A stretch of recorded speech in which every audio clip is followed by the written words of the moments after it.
learn 2.3 and invisible bench. आता या शब्दाचा अर्थ आहे इनविजिबल. इनविजिबल म्हणजे अदृश्य. या इनविजिबलच्या विरुद्धार्थी शब्द होते विजिबल. म्हणजे विजिबल अपोजिट इनविजिबल, दृश्य अदृश्य. तर बघा त्यामध्ये विजिबल या शब्दाचा उल्लेख केलेला आहे. इनविजिबल म्हणजे अदृश्य. आता बघा now I read this conversation. I read this conversation मी संभाषण वाचते. कन्व्हर्सेशनचा अर्थ लिहिलेला आहे CONVERSATION. कन्व्हर्सेशन म्हणजे संभाषण. तर बघा पहिला आहे Aman walks on stage and squat down as if he is sitting on a bench. That is invisible. Bina walks up to Aman.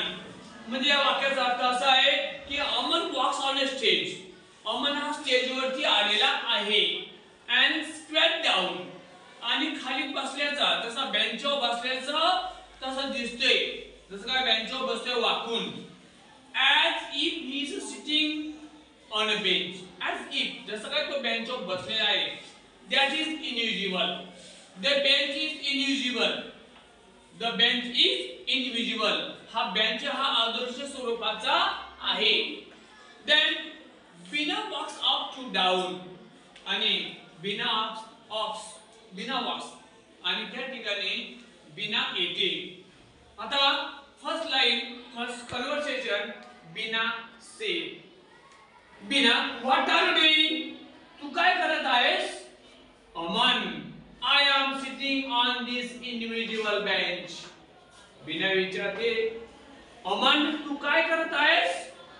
Aman म्हणतो, I am sitting on this invisible bench. मी अदृश्य बेंचवरती बसलेला आहे. तिथे बेंच आहे का? नाही. तो फक्त बसल्यासारखा दिसतोय पण तो इनविजिबल बेंच आहे. Bina म्हणते, Can I join you? Bina काय म्हणते अमनला? Can I join you? मी तुझ्यामध्ये बसण्यासाठी समाविष्ट होऊ का? जॉइन होऊ का? अमन म्हणतोय शुअर. अमन काय म्हणतो? शुअर. का नाही? तू सुद्धा माझ्या शेजारी येऊन बसू शकते या इनविजिबल बेंचवरती. आणि ते दोघं कसे बसतात? असे बसतात. कसे बसते बघा. म्हणजे जर का ते बेंचवरती बसलेले आहे. आता हा बेंच आहे. जसं हे बेंचवरती बसल्यासारखे दिसतात. Aman gets up. Most one to side. Both Aman and Bina sit down. दोघेही बसलेले आहेत. Down on the bench when Chanda walks up to them. आणि त्या ठिकाणी चंदा चालत चालत येते आणि त्यांच्यापाशी उभे राहते. चंदा म्हणते त्या दोघांना, What are you doing? तुम्ही काय करतात? अमन आणि बिना म्हणते, We are sitting on this invisible bench. आम्ही सुद्धा या अदृश्य बेंचवरती बसलेलो आहोत. चंदा म्हणते, Can I join you? मी तुमच्यापाशी येऊन बसते का? अमन आणि बिना म्हणतात शुअर. तू सुद्धा आमच्यापाशी येऊन बसते. पुढलं बघा कन्व्हर्सेशन. अमन अँड बिना गेट्स अप. अमन आणि बिना तिथे उभे राहते. मूव टू वन साइड आणि ते बाजूला होतात. All three sit down. आता तिघेही एका रांगेमध्ये या इनविजिबल बेंचवरती बसतात. अँड अगेन when दिनेश आणि एकता walks up to them. त्या ठिकाणी दिनेश आणि एकता सुद्धा हे दोघ जण येतात. आता बघा दिनेश आणि एकता म्हणतात, What are you guys doing? मित्रांनो तुम्ही काय करत आहात? अमन बिना आणि चंदा म्हणतात, I am sitting on this invisible bench. आम्ही या अदृश्य असलेल्या बेंचवरती बसलेलो आहोत. तर दिनेश आणि एकता हे दोघ जण म्हणतात या तिघांना, Can we join you? आम्ही तुमच्यामध्ये समाविष्ट होऊ शकतो का?